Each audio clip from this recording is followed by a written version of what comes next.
Miña nai agardaba con ilusión a hora que o sol amansa. Ela, con xeito collía o vello banco e poñía con coidado baixo o vieiteiro. Non pasaba moito tempo sin que aquela sombra se enchera de vida.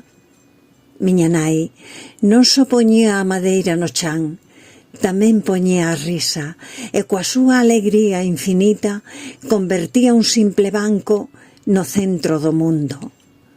Unha a unha iban chegando as veciñas, as amigas de toda a vida, e sentábanse a modiño, sen presa. A vida regaloulles a calma despois de tantas fatigas. Gozaban do parrafeo, entre risas e confianza iba transcurrindo a tarde.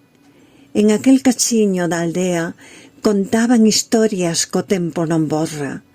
Recordaban a súa mocedade, os amores, aqueles vestidos feitos na casa para estrear o día das festas, que aqueles días esquecían o cansancio e bailaban toda a noite sobre a terra seca do Souto. Entre suspiros e risas recordaban cantaruxando a música da súa época e traían de volta cántigas inolvidables. Pero non todo era nostalxia.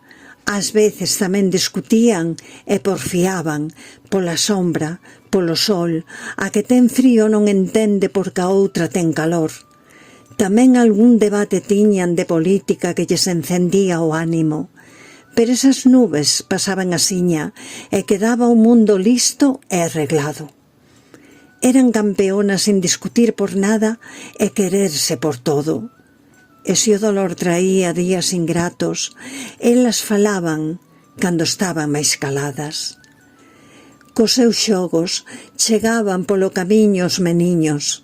Todas, ao velos de lonxe, abrían os brazos para darlles unha aperta e pedirlles un biquiño. E xa de paso avisalos que tiveran sentidiño. Con orgullo na mirada presumían de netiños. Recordo esas mulleres extraordinarias que non conoceron imposibles, nais valientes, incansables, que lucharon 1000 batallas caladiñas.